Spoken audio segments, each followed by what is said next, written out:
On today's show, the Houston Rockets with a near wire-to-wire blowout win against the Sacramento Kings, 107-89. They survived a really rough third quarter before Dillon Brooks absolutely took over in the fourth and final frame. The villain has arrived. Also, Jalen Green's playmaking very much on display, collapsing the Kings defense and delivering the Rockets the blowout dub there late in this game. It's all coming up right here at Locked On Rockets. This is Mission Control, Houston. Ignition sequence start. Throw it up to Jalen Green. Sengun here in the short roll. Oh, my, that's the no-look.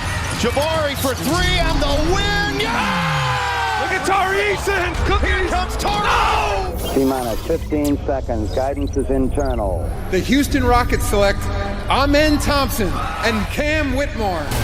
One thing I have never done is not made the playoffs, and so we want to take that step here as well. 6, 5, 4, 3, 2, 1.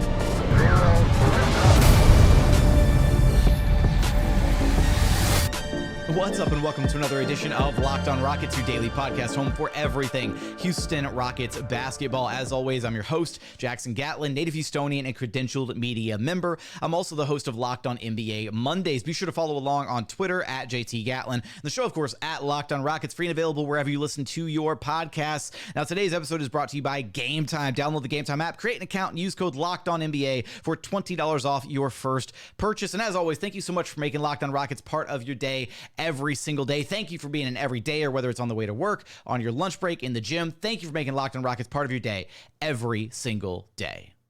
Joining us now is your weekly co-host, Madison Moore, NBA draft enthusiast. You can track down on Twitter at MadmanLeaks to break down this Rockets 107-89 blowout win of the Sacramento Kings. Madison, I don't know if either one of us would have sat here a week ago and said, hey, after these first 2-3 games of the season, the Rockets are going to be able to go into the first of these two matchups against the Kings and get a blowout dub. We would have both sounded like we were talking crazy.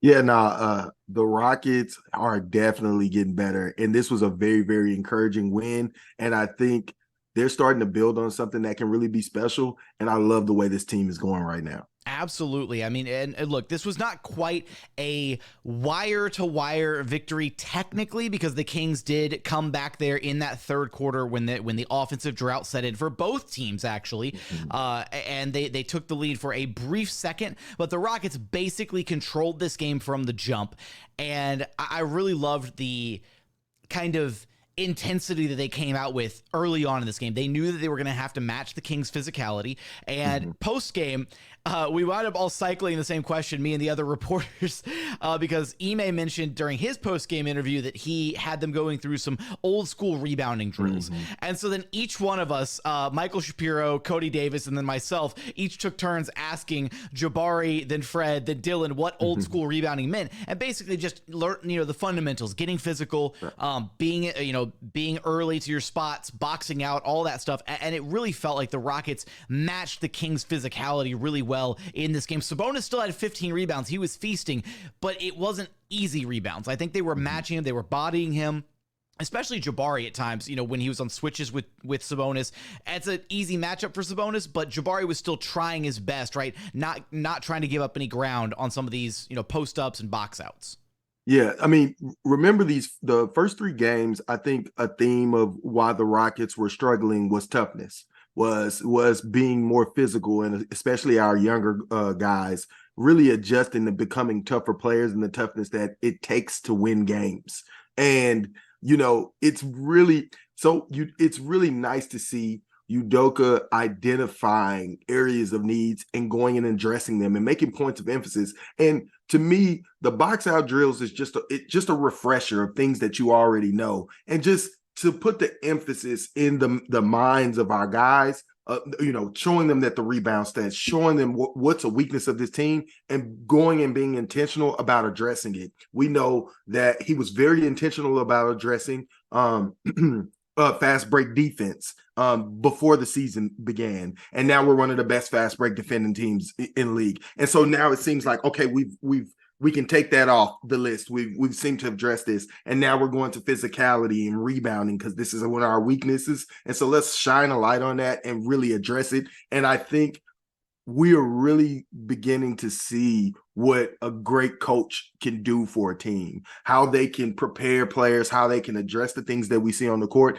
and how that will translate onto the team over time. And as these games continue to go on, I just feel like the Rockets are getting better and better and better. And it's like exponentially better and better and better. And it's just a real delight to see as a Rockets fan. I'm really excited about the rest of the season. Look, man, I said it after the first 3 games. So after the Warriors L, I said they have gotten monumentally better game to game. And that trend has continued. And I fully expect that trend to continue as Ime keeps building what he's trying to establish here in Houston. Now, we're going to get to your player of the game in a minute. But I got to, before we get there, because it kind of ties into the game flow of this one with that really rough third quarter for both teams. Want to discuss that a little bit later on. But first, I want to give some flowers to Fred VanVleet, who has been absolutely remarkable as this team's engine, as this team's floor general. At one point in this game at halftime, he had 9 assists and 0 turnovers, Madison. He was absolutely wheeling and dealing early in this game. Got Jabari going early, got LP rolling on some, on some pick and roll actions, him rumbling to the rim, got Dillon Brooks a couple early looks. Fred VanVleet was running one of the best offensive games that I think I've seen in recent memory. And Raptors fans, I swear to God, they tried to tell me when he came here that this man didn't pass. Like they're still in the YouTube comments. Every Fred video that we post, they're in the YouTube comments saying he doesn't pass the ball. And here he is with a greater than 5-to-1 assist to turnover ratio, Madison, after this game. He was remarkable despite the lack of shooting in this game. But I think the lack of shooting is very important for us to talk about, because that is a talking point that many used against grabbing Fred VanVleet in the offseason. And there are just intangibles about the game that Fred VanVleet impacts that won't show up on the stat sheets. And I think now Rockets fans are able to see firsthand what it means to have Fred VanVleet. And you look up and like, dang, he didn't shoot that well? Well, I thought he had an amazing game. And that is what Fred VanVleet, that is what it means to be a master at the little things. And that is what Fred VanVleet does. And that's why we pay him the big bucks. You know what I mean? And I'm just ecstatic. I mean, he was my number one choice for point guard this offseason, and I'm glad he's coming in and really doing everything that I thought he would do. And look, here's the thing. This is a Rockets team that is not necessarily built with its cast of characters currently to take a high volume of threes because they just don't have a ton of great shooters. I'm perfectly content with Fred taking about 10-ish threes a game. He went a little more. He went a little north of that, 4 of 14 in this game. But the number of there were probably only, I think, 2 to 3 shots in this game that I looked at and I was like, it's probably a bad shot, Fred. The rest of them were just attempts that he was taking because it's what the defense was giving the Rockets. And if you're not going to guard Fred at the 3-point line, let him hoist, because he's probably one of the best, if not the best, 3-point shooter on the team. I guess we got to give a little respect to Dillon Brooks, who seemingly can't miss from anywhere on the basketball court. And that's actually the guy that we want to talk about coming up next. Your Locked On Rockets player of the game, Dillon Brooks. We're going to get there in just one moment. First, today's episode is brought to you by Game Time. Look, you shouldn't have to worry when you're buying tickets to your next big event, right? You're trying to go out and have a good time. You don't want to be stressed about how you're going to get the tickets and the really kind of annoying ticket buying process that you usually have to go through, right? You're punching in the information, or sometimes the website's clunky or the app freezes. My favorite one is when you go to punch in all your information, you hit submit, and then something happens, and then all the information gets wiped out, and you have to retype it all again, right? You don't have to worry about any of that with Game Time. Game Time is the fast and easy way to buy tickets for all the sports, music, comedy, and theater events happening near you. Game Time is the only ticketing app that gives you complete peace of mind with your purchase. They've got last minute tickets, flash deals, zone deals. It's easy to find and buy tickets for all of these events happening in your area. They've got views from your seat, so you know exactly what to expect when you arrive at the venue. So take the guesswork out of buying tickets with Game Time. Download the Game Time app, create an account, and use code LOCKEDONNBA for $20 off your very first purchase. Terms do apply. Again, create an account and redeem code LOCKEDONNBA. That's LOCKEDON NBA for $20 off. Download Game Time today. Last minute tickets, lowest price guaranteed. And continuing on here at Locked On Rockets, your daily podcast home for everything Houston Rockets basketball. Dillon Brooks, Madison. This Dillon Brooks experience has been so much fun to this point. We're 5 games in, but genuinely, I am loving it. The defense, the two-way play, the bag that he has offensively at times, the off-the-court interviews, the persona, all of it. Like, I am so bought in on the Dillon Brooks experience in this game. 26 points, 9 of 14 shooting. He was 2 of 4 from long distance. Perfect at the free throw line, 6 of 6. Had 9 rebounds, had an assist, and had a steal. Was a plus 25 in his 38 minutes played. Even blew the Memphis Grizzlies bench a kiss at the end of the game after sinking that last three-pointer, which he did say, I will say, he remarked upon post-game and said, I was just blowing a kiss, to the fans. I thought the Memphis Grizzlies bench was being respectable and following all the rules set forth by the NBA for behavior during a game. Like his answer was so, and as soon as we hit end on the recording, we all cut out, just busted out laughing because we knew that he was, and he walked out with a smile on his face. So that was a man who said, I'm not getting fined by the officiating crew tonight. Yeah. His performance was out of this world in this game, especially in that third quarter where both teams hit that major offensive drought. And he was just like, I'm just going to take this thing over. Mm-hmm. Yeah, no, Dillon Brooks has been such a delight this season so far. Honestly, I had some real worries and apprehensions about his shot selection mainly, and what that means for a young team who hasn't really established an offensive flow. And Dillon Brooks has been just excellent. Every bit worth the contract he signed so far. I mean, this guy is defensive oriented, detailed. He's coaching up the guys on the floor defensively. He talked about what he said to Jalen and praised that. I mean, and then just... And I can actually even, if you give me 1 second, Madison, I can throw to that clip right now because that was something at one point in the game after Jalen's, he had an and one drive on Davion Mitchell, and then, right after the drive, there was a timeout, and so Dillon goes straight up to Jalen, and he's talking to him the whole way back from the free throw line all the way back to the huddle. So I asked Dillon kind of what was going on in that conversation with Jalen. There was a moment where Jalen Green had the and one drive on Davion Mitchell, and right afterwards you kind of went up to him and you talked to him the whole way back to the bench. Kind of what were you talking to him about in that moment? Do you remember? I was really talking to him about on the defensive end, but Jalen's a special player, future all-star in this league. His growth is getting better and better each and every day, especially on the defensive end, and he's like a sponge, like he's just learning. Every day. So I was just explaining. I don't remember the play exactly, but I was just probably Malik Monk's 3 in the corner, just telling him just to run him off, and you're just lining them up, to sink that 3, and just breaking his rhythm and making him put the ball on the floor. Okay, so Dillon Brooks with a lot of praise for Jalen Green, highlighted, calling him a future all-star in this league, talked about him learning and absorbing so much of the knowledge there, calling him a sponge, all of that. And side note, I've got to add the, oh, yes. So like as he remembered what play he was actually trying to talk about, I've got to add that to the soundboard moving forward. But just to get back to your point, Madison, about what Dillon's brought to this team. Yeah, of course. I mean, in that coaching defensively, even after a great play that Jalen made, still the attention to detail and keeping our young guys engaged defensively and helping them understand the consistency, that on and off the court, the off the court and on the court is better than advertised for Dillon Brooks. And man, I'm just so grateful the Rockets went out and got that player. I mean, 9 of 14. I mean, a guy who's shooting so well from the field and still only took 14 shots. I mean, a guy, you know what I mean? I would have expected him to take 22, but that just goes to show one of my favorite things about this team is the balanced offensive approach that this team has adopted during this time, with no sure thing number one, even though other guys, and Fred kind of talked about it in his interview about how everyone together it's going to be a different player every day when it comes to who's taking the scoring load. And this is multiple times this year we've had over three players with 20 points in our starting lineup, right? 20 points. And this just balanced offensive approach, and it allows for everybody to be efficient, good scorers, and it brings up the tide of this offense in a special way.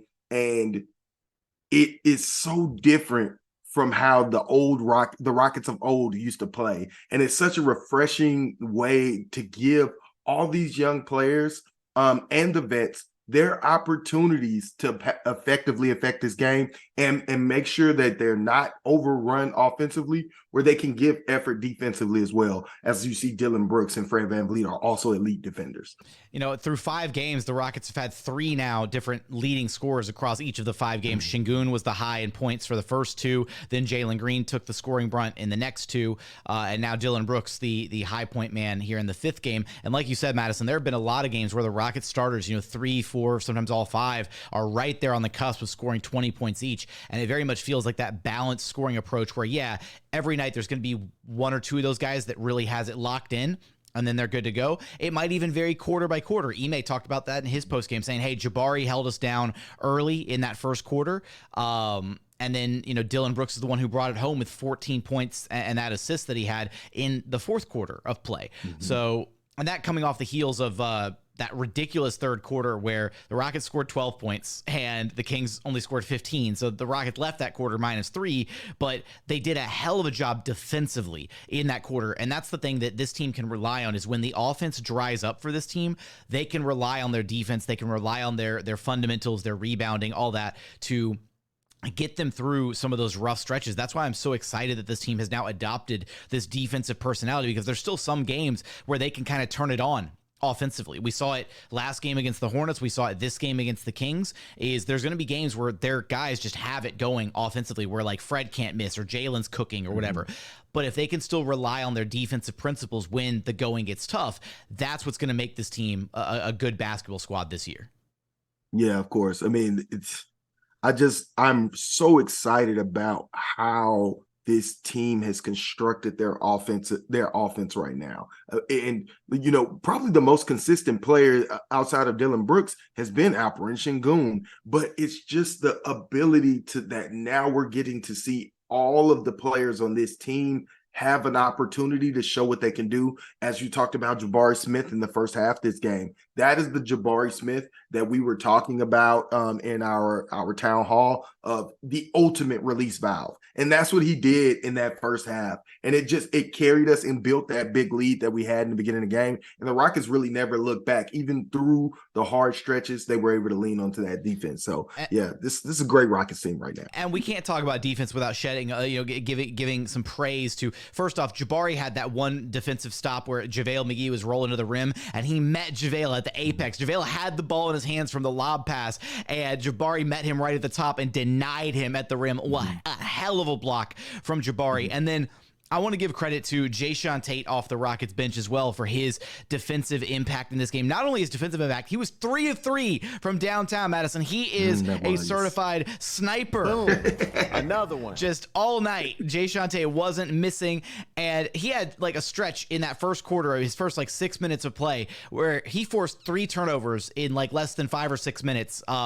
He pushed Jones out out of bounds on a driving attack towards the basket. He took a charge on Domantas Sabonis under the rim, and then he had one where JaVale McGee was rolling to the rim on the weak side, and he cut JaVale McGee off, and there was no foul or whistle or anything, but the pass went sailing out of bounds because Jae'Sean Tate picked up McGee on the roll. So that's 3 straight defensive plays where Jae'Sean Tate made a fantastic read, got a great stop. And I wanted to highlight one other thing that you said about the offensive kind of that we're seeing sets and stuff, actually in play on the court. Ime mentioned post game when we asked him about Dillon Brooks and kind of all the opportunities he was getting offensively in this game, and he said, yeah, we have a few sets in there for Dillon to take advantage of smaller players if they're going to guard him that way, because obviously it's disrespectful trying to guard Dillon Brooks with Kevin Huerter, and Dillon Brooks put him in the weight room, a couple times early in this game where he just put him on his back, backed him down to the rim. And it's not exactly pretty when Dillon does it. In fact, he had a couple sweeping, 7-foot hook shots that I got Ime to break character post game, man. I asked Ime about the 7-foot hook shots, and he smiled for a second, and he was like, he has a tendency to make some kind of wild looking shots. We prefer those hook shots to be a little closer, but it's my low key goal to get Ime to break characters. He's so always just like the same stoic expression. So if you can get Ime to crack a smile or something, I think it's a total win. Yeah, I actually love MA's pressers, man. That dude's even keel, and he says it like it is, man. He really talks about what he's seeing on the floor, and there's a certain level of honesty that is so refreshing when he talks about when players do good and bad. And so you can believe when he's praising a player and talking about the things that he did. And one of the praises that he did, I know we want to talk about in the next segment, is about Jalen Green and how he handled his playmaking duties. Absolutely. Jalen Green's playmaking in the fourth was fantastic. Even despite the scoring woes, he found ways to impact this game and help the Rockets secure the win, especially there in that fourth quarter. We're going to get there in just one moment. First, today's episode is brought to you by FanDuel.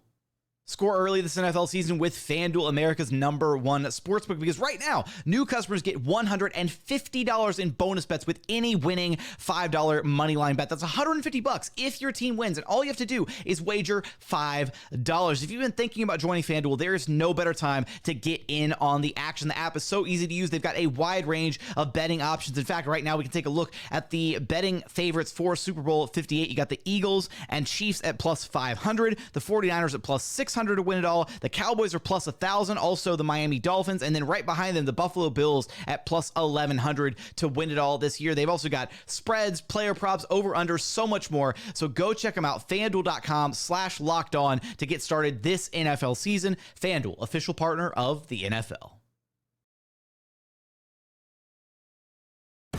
And final segment here at Locked On Rockets, your daily podcast, home for everything Houston Rockets basketball. Now, we're going to go ahead and dive straight into what both head coach Ime Udoka had to say about Jalen Green's playmaking there in the fourth quarter, as well as Fred VanVleet, both of them sharing a lot of praise for the young Rockets guard as he really took control of this game late with his facilitating, not his scoring. And just in general tonight, Jalen Green, despite maybe some of the scoring woes, just his playmaking, his decision-making, especially there in the fourth quarter, it felt like he did a good job kind of getting the ball to Alp in the middle of the floor to then break down the defense.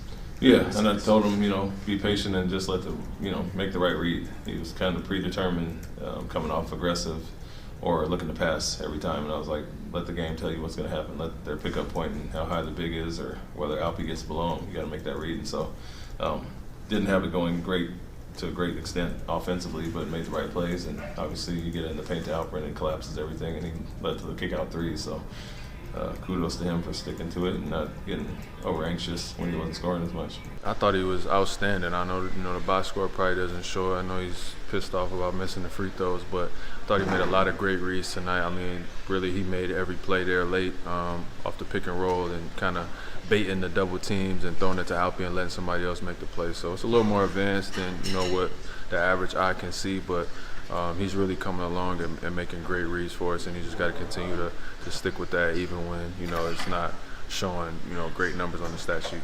Ime Udoka's perspective and Fred VanVleet's perspective. Madison, who do you want to tackle first about what they kind of shared about Jalen's play there in the fourth quarter? Well, my favorite quote comes actually from Fred VanVleet. Okay. A little bit more advanced than the average eye can see. He's calling out all the casuals. I'm just saying, man, a little bit more advanced than the average eye can see. There was a lot of discussion on Rockets Twitter about Jalen not only taking 10 shots, right, this game. And when we talk about winning basketball and what it takes to win games down the stretch, Jalen Green did what he needed to do to get the win tonight. And there are multiple ways of winning games. And Jalen Green has been put in a box for most of his career as just a scoring guard.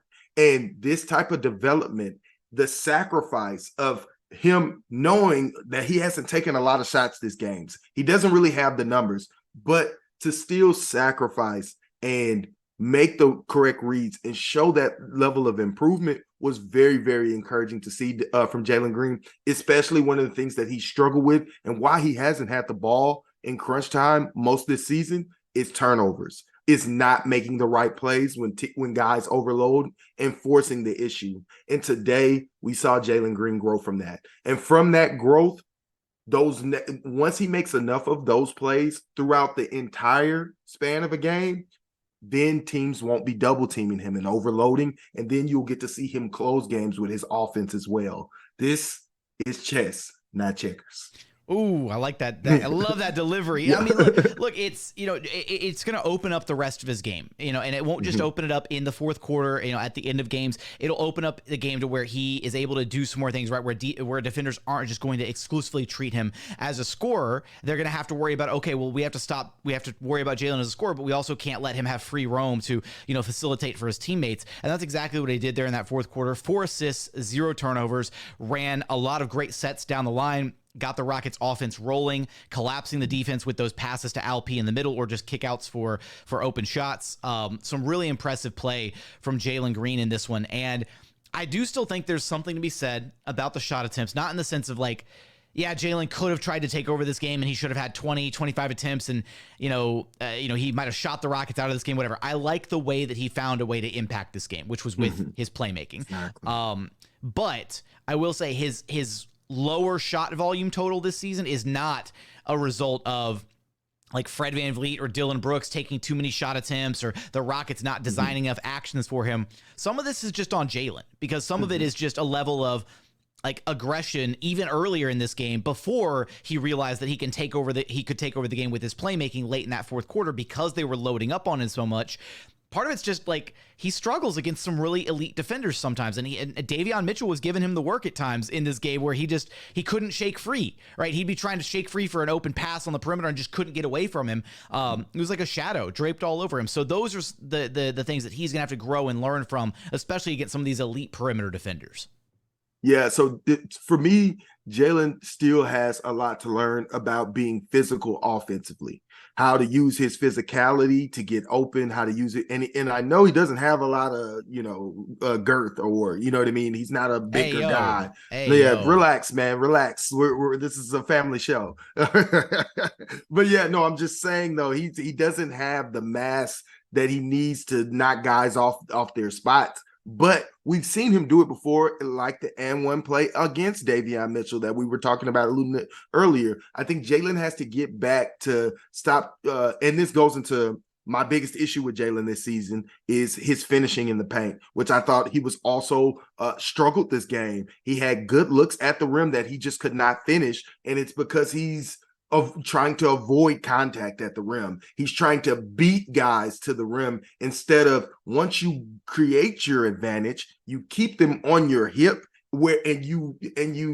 and because you already have the advantage, you keep them on your hip and don't allow them to power up and get a great contest. The bigger guards are able to put you on that hip and keep you on that hip and finish with the offhand. And Jalen is still struggling to do that. And he's still struggling to be able to, when he gets guys off guard, knock them off their spots again on his way to the rim to stymie their momentum so they can't get good contests on him at the rim. And he just has to be stronger there. And so that is one of the things.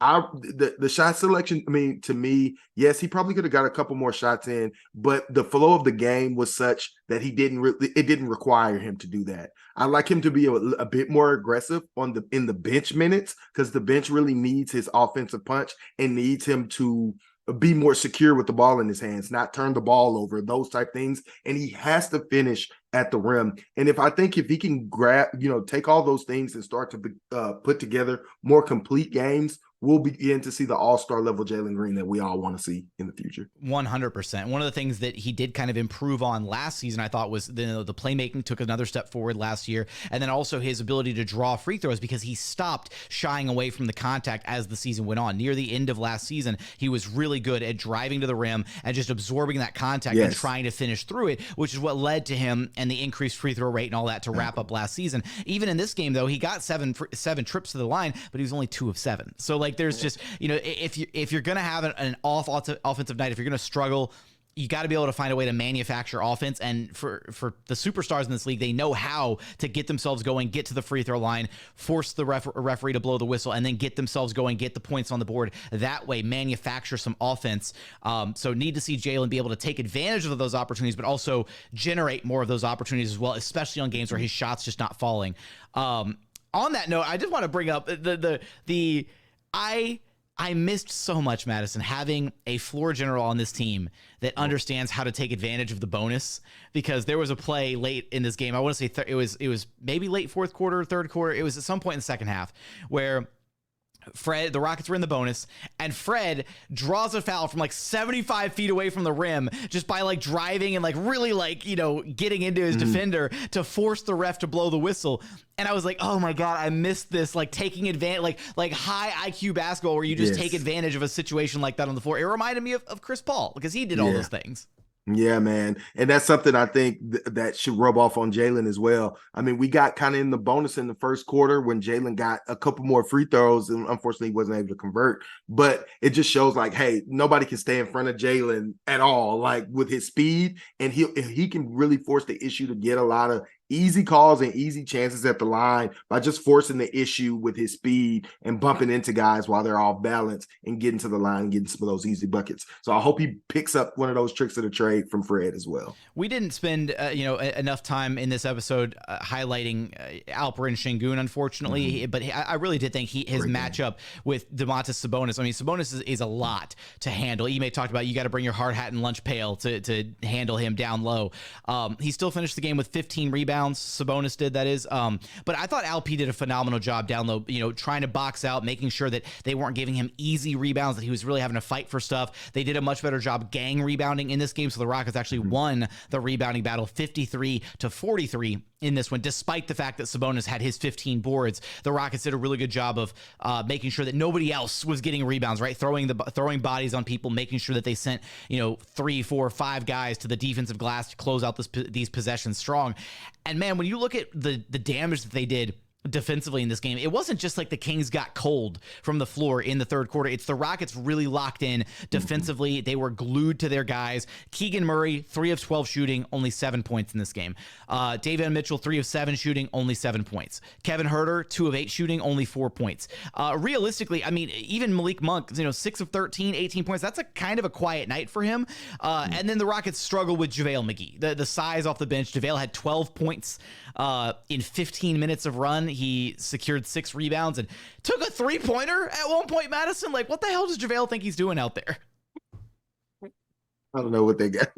Listen, I mean, but I do think JaVale also, we've always struggled with JaVale, this team, because we're a smaller team, right? And so lengthy athletic bigs, man. That's the kryptonite. Right. We've always struggled with those types of guys. And yeah, I mean, but thank God he only has to play 12 minutes a game, because that dude just be killing us. But regardless, the young Rockets are going to have to learn how to deal with those types of players. And I think I'm excited to see how MA puts emphasis on how you handle those guys, especially when we get to the better bigs with his particular profile, when we get to the Evan Turners, who's giving us, fits and things like that. So I'm excited to see these young Rockets experience new challenges and how they show to overcome those new challenges moving forward. I'm learning a lot from Ime Udoka and how he schemed. I thought he gave an incredible answer about how he schemes for Sengun defensively, having him up on the level, something a lot of us